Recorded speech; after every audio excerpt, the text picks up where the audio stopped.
Hello दोस्तों, आप सबका यूट्यूब एकेडमी में स्वागत करते हैं। जैसा कि दोस्त आप लोगों को पता चल गया होगा कि एसएससी जीडी का एग्ज़ाम लग चुका है। अब आपके पास टाइम नहीं है, बहुत कम समय बचा है, तो आपको प्रैक्टिस और ज़ोरदार प्रैक्टिस करनी होगी। इसी के लिए हमने ये तहत इस सीरीज़ को स्टार्ट किया है। जितने भी प्रीवियस ईयर में आए हुए क्वेश्चन हैं, उसी हिसाब से ये क्वेश्चन है आप लोगों का। ये सब प्रीवियस ईयर में आया हुआ क्वेश्चन है और एक-एक क्वेश्चन की लैंग्वेज समझाते हुए उसके सॉल्यूशन को हम लोग करेंगे। आपका एग्जाम में कोई भी क्वेश्चन होगा, आसानी से उसे आराम से आप बना ले जाओगे। देखिए हमारा पहला क्वेश्चन क्या कहता है। रवि और सुमित के वेतन का अनुपात 4:5 है। यदि उनमें से प्रत्येक के वेतन में 6,000 की वृद्धि होती है तो उनके वेतनों का नया अनुपात 35:40 हो जाता है। तो सुमित का बढ़ा हुआ वेतन ज्ञात करें। 4 ऑप्शन है। ये प्रीवियस ईयर का क्वेश्चन है। देखिए कह रहा है कि कोई रवि है और कोई सुमित है। तो रवि को 4x है बटे 5x। ठीक, ये रवि का है और ये है सुमित का। ठीक, अब इसमें 6,000 दोनों के वेतन में बढ़ोतरी हो गई। इसके वेतन में भी 6,000 की बढ़ोतरी होगी, 6,000 की इसके भी वेतन में बढ़ोतरी होगी। तो नया रेशियो क्या बन जाता है? 35:40। ये हमारा नया रेशियो बन जाता है। ठीक, अब देखेंगे तो ये कट भी रहा है। यदि 5 से काटेंगे तो 7 भी, 5 से काटेंगे 8 बार में। क्यों ये मैं बता रहा हूँ? क्योंकि अब इन दोनों का तिर्यक मल्टीप्लाई होगा, इधर भी होगा इधर भी होगा। तो आप लोग काट के भी कर लीजिएगा, हम बिना काटे कर रहे हैं क्योंकि बड़ा है। तो हम आपको बताना चाहते हैं, काट लेंगे तो यहाँ 8 आएगा, यहाँ 7 आएगा, तो आसानी से आप कर सकते हो। चलिए मैं ही कर देता हूँ। 5 सत्ते 35 और 8 ये हो गया। अब 8 का मल्टीप्लाई इधर करेंगे तो 8 चौक को 32x हो जाएगा, प्लस 8 छक 48 और 3 जीरो आपका हाई है, बराबर 7 पचे 35x। और फिर क्या बचा आपका? ये 7 छक 42। ठीक, अब x को x साइड में ले जाइए, इसको इधर लिए तो 48 में से, देखिए 48 में से 42 जाएगा तो 6 बचेगा। ठीक, और 3 जीरो तो आपका हाई है। इधर आएगा तो ये माइनस हो जाएगा, तो 35 में से 32 जाएगा तो 3x बचेगा। तो अब x की वैल्यू चाहिए तो 3 से काट दीजिए, 2000 आया। x की वैल्यू 2000 आई। अब चाहे हमसे पूछा किसमें? सुमित। सुमित का बड़ा वेतन, तो सुमित का तो ये है ना 5x प्लस 6,000 बढ़ा हुआ वेतन। बढ़ा हुआ, यहाँ देखिए लिखा है बढ़ा हुआ वेतन। यदि पहले का वेतन पूछता तो फिर इस 6,000 को नहीं जोड़ते। तो 5, ये x की वैल्यू हमारी 2000 आई है, प्लस 6,000, तो 5 दूनी के 10, ये हो गया। 3 जीरो तो रहेगा ही रहेगा, और ये 6,000 ये जोड़ देंगे तो कितना आ जाएगा? 16,000। 16 पे 3 जीरो। अब देखिए ऑप्शन में कहाँ है ये। तो इस तरह आप कटेगा रेशियो तो छोटा करेंगे, क्योंकि 40 का पहाड़ा जब इधर पढ़ेंगे या 35 का इधर करेंगे तो बहुत लंबा हो जाएगा। यही सब चीजें आप लोगों को सीखनी है। एग्जाम हॉल में ऐसे ही टाइम आप लोगों को बचाना होगा। क्यों? क्योंकि देखिए इस क्वेश्चन में ज्यादा है नहीं, क्योंकि मैंने स्टेप बाय स्टेप बताया। तो ये आप लोगों को लग रहा है भर गया। मात्र 2 से 3 लाइन में आप इसको सॉल्व कर लोगे। आइए अब नेक्स्ट क्वेश्चन पे चलते हैं। दोस्तों ये साधारण ब्याज का क्वेश्चन है। क्या कह रहा है? साधारण ब्याज की एक धनराशि वार्षिक दर पर एक धनराशि पर प्राप्त मिश्र धन 4 वर्ष बाद मतलब 4th ईयर बाद कितना हो जाती है? 3200। ध्यान दीजिएगा, मिश्र धन की बात कर रहा है, यानी ये अमाउंट है। इसमें ब्याज भी है और प्लस मूलधन भी है। आपको पता होगा मिश्र धन हम किसे कहते हैं? जो अमाउंट हम किसी को देते हैं मूलधन, और प्लस जो ब्याज हमें मिलता है, इन दोनों को जोड़ के ही मिश्र धन बनता है। ठीक, 8 वर्ष बाद वही धनराशि कितनी बन जाती है? यहाँ पे दिया है 16,400। ये भी मिश्री धन है। तो इन दोनों का ब्याज का अंतर देखिए, अंतर देखेंगे तो 32 का डबल है 64, यानी अंतर देखेंगे तो 32 का आ रहा है। देखिए 8 से 4 साल होने में 8 से 8 साल हुआ, यानी 4 साल का गैप है ना। देखिए इन दोनों का अंतर लेंगे तो 4 साल, और इन दोनों का अंतर लेंगे तो 3200। ठीक, यानी ये 4 साल में 3200 हमें क्या मिल रहा है, ब्याज।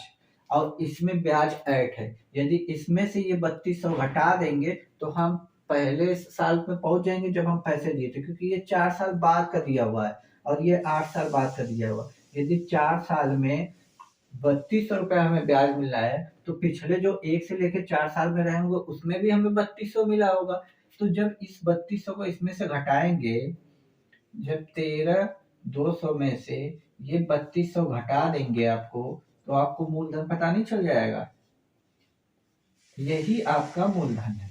ठीक, क्योंकि देखिए 4 से 8 साल होने में 4 साल लगा, और 13,200 रुपए से 16,400 बनने में 3200 का डिफरेंस आया। तो इन दोनों डिफरेंस को हमने देखा, तो 4 साल हमें और पहले जाना, क्योंकि ये 4 साल का है। अब देखिए 10,000 ये है, अब हमें इस 10,000 पे इतने वर्ष में और 10% ब्याज की दर से हमें वो राशि बतानी होगी जो इन चारों में से होगा। ठीक, अब देखिए 10% ये है, 10% आपका ये है। ठीक, और ये इसको करेंगे तो 5 1 15 1 16/5, यानी 16/5। अब इसको काट देंगे तो 2 में कट जाएगा, अब 16 दूनी के 32, अब प्रतिशत है तो है ही है, मतलब हम 10,000 का 32% निकाल दें, वही हमारा ब्याज हो जाएगा। तो 10,000 का 32% निकालिए,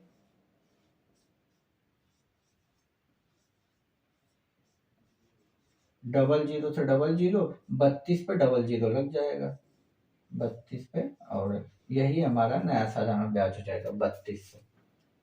देखिए ये सब मैंने पढ़ा रखा है सीआई के चैप्टर में, सीआई एसआई सब मैंने पढ़ा रखा है। यहाँ मैं प्रीवियस ईयर का एसएससी जीडी के अकॉर्डिंग प्रैक्टिस सेट करवा रहा हूँ, वो भी प्रीवियस ईयर का। ये सब प्रीवियस ईयर का क्वेश्चन है, ठीक है। तो ऐसा मत समझिए कि ये हमने अपने से समझा, अपने मन से इतना कोई आइंस्टीन नहीं होता कि अपने मन से क्वेश्चन डिजाइन कर ले। तो ये जो प्रीवियस ईयर में आए हुए क्वेश्चन है वही क्वेश्चन है। आइए अब नए क्वेश्चनों पे, एक नया क्वेश्चन हम लोगों के सामने है। क्या कह रहा है, कक्षा 9 कक्षा, देखिए ये रोमन भाषा में लिखा है, ये कक्षा 9 है, ये कक्षा 10 है।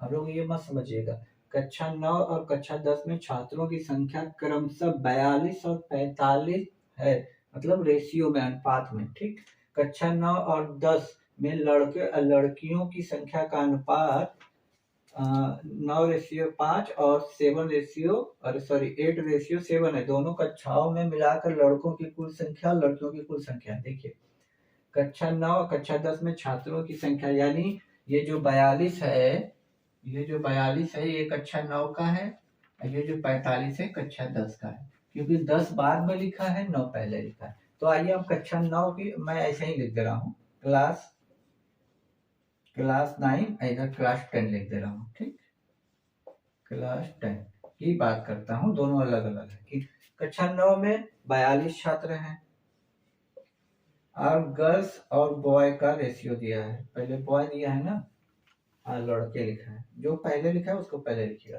पहला रेशियो है कक्षा 9 के लिए 9:5। दूसरी की मैं बात करूं तो 45 लोग हैं कक्षा 10 में, और इसमें बॉय और गर्ल्स का रेशियो कितना है, 8:7 है, 8:7 है। ठीक, इतनी बात क्वेश्चन में गिवन है।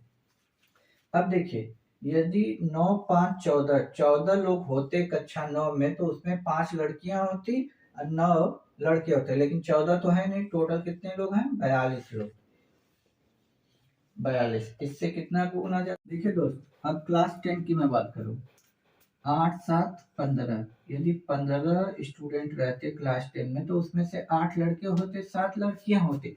लेकिन क्वेश्चन में साफ साफ लिखा है कि 10 में 15 नहीं 45 लड़के हैं, टोटल स्टूडेंट है, तो ये कितना गुना हो जाए 3। इसी तरह इधर 3 का मल्टीप्लाई करेंगे तो 8 लेके 24 लड़के हो गए, और इधर 3 का मल्टीप्लाई करेंगे तो 21 लड़कियां हमारी निकल के आई। अब बोल रहा है कि दोनों कक्षाओं में मिलाकर लड़कों की कुल संख्या, तो दोनों कक्षाओं में ये देखिए 27 है, ये 24 है, ठीक। 27 से 24 कितना होता है, देखिए यहाँ से 20 उठाइए, यहाँ से 20 उठाइए, 40 हो गए, 7 यहाँ बचा, 4 यहाँ बचा, तो कितना हो गया 51। ये आपके लड़के हो गए। दूसरी बात कर रहा है लड़कियों की, क्योंकि अंतर पूछा है ना ये, तो लड़कियां यहाँ 15 हैं और यहाँ कितनी है 21, यानी कितनी हो गई 36। इन दोनों का डिफरेंस बताइए कितना होता है 15। बस यही पूछा था आपसे। 15 देखिए ऑप्शन नंबर डी में, ठीक। आइए अब नेक्स्ट क्वेश्चन पे चलिए। सिंप्लीफिकेशन का क्वेश्चन है और ये प्रीवियस ईयर 2021 में आया हुआ क्वेश्चन। देखिए 12% को हम 12/100 लिख दूं मैं, कोई दिक्कत नहीं, गुणे का साइन है वैसे ही उतार देंगे। 4% है इसको, तो 4/100 लिख दूं, कोई दिक्कत नहीं। गुणे 7% है, 7/100 लिख दूं मैं, कोई दिक्कत नहीं। यहाँ 2 है, 2 को ही वैसे ही रखनी है। अब 10 की पावर 6 का मतलब क्या है कि 10 का गुणा 6 बार हुआ होगा। 10 की पावर 6 का मतलब यही हुआ कि 10 का गुणा ऐसे होगा 6 बार, 10 गुणे 10 गुणे 10, ये कंटिन्यू 6 बार गया होगा। तो हम इसको 10 की पावर 6 भी लिख सकते हैं और इस तरह भी लिख सकते हैं। तो हम यहाँ 1 लिख के 6 जीरो लिख दे रहे हैं, क्योंकि बराबर वही है। देखिए इसको हम ऐसे लिखें, मैं लिख दूं ना, आप लोग कंफ्यूज हो जाओगे। देखिए 3 बार हो गया, 4 बार, 5 बार, 6 बार। या तो इसको हम ऐसे भी लिख सकते हैं, इसको ऐसे भी लिख सकते हैं और इसको ऐसे भी लिख सकते हैं। इतनी बात समझ भाई। अब देखिए कितने जीरो हैं, 1 2 3 4 5 6, यानी ये 6 जीरो, नीचे के 2 2 4 2 6 जीरो से कट गए। अब ऊपर गुणा करने में बहादुरी है आपकी। देखिए 7 चौक 28, अरे सॉरी 7 दूनी के 14, क्योंकि ये 2 है ना, तो 2 सते 14, 14 चौक को 56, यानी 12 गुणे 56 है, ठीक। अब देखिए यदि यहाँ प्लेस पे 2 है, यहाँ 6, यदि 12 छक 12 का हम डायरेक्ट गुणा कर रहे हैं, 12 छक 72 को 2 हासिल लगा 7। अब यूनिट डिजिट पे जिसके 2 है उसी के ऑप्शन चूज करिए और मार दीजिए। यहाँ 1 है यूनिट डिजिट पे, ये होगा नहीं, ये 3 है यहाँ होगा नहीं, ये 2 है यही होगा, यहाँ 6 है ये हो ही नहीं सकता। तो इस तरह भी आप ऑप्शन का भी यूज कर सकते हैं टाइम बचाने के लिए।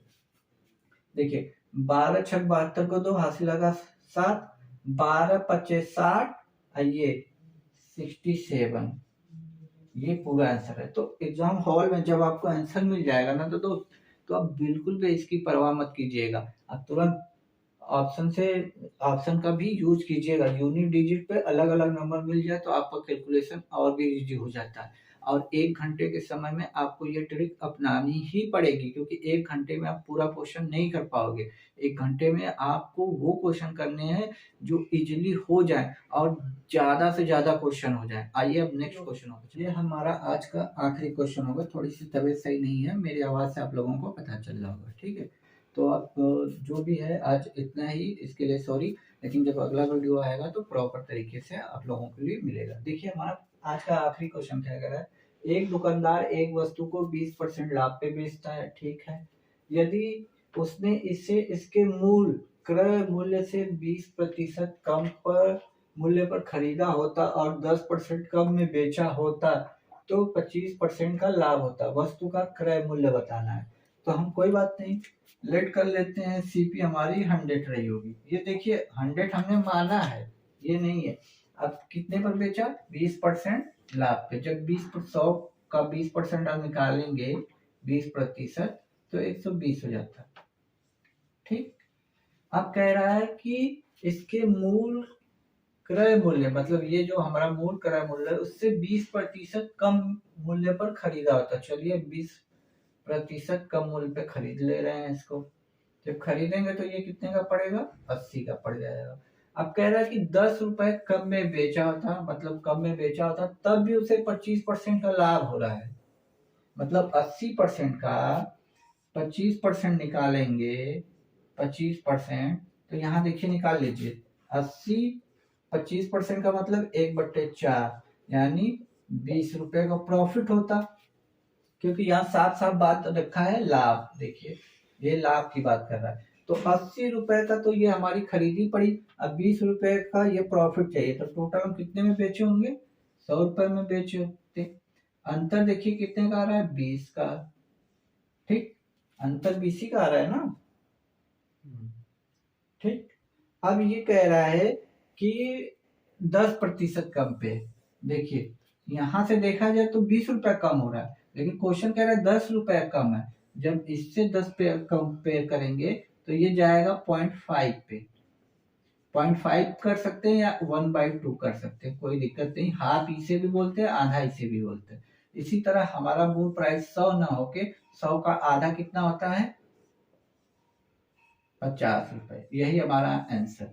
अब देखिए कुछ लोगों को नहीं समझ में आया होगा कि 100 का 50 पर कैसे 50 आ गया। देखिए 100 में जब ये 0.5 का मल्टीप्लाई करेंगे, ठीक, जब मल्टीप्लाई करेंगे 0.5 का, तो ये हटेगा, हटेगा दशमलव, और नीचे आ जाएगा 0, तो 0 से 0 कट गया, और यहाँ बचा 10, 10 का मल्टीप्लाई 5 में करेंगे 50 आ जाएगा, और इससे करेंगे तो इससे तो आसानी से आ जाएगा, यही चीज मैंने किया, 1/2 से ऐसे काट दिया।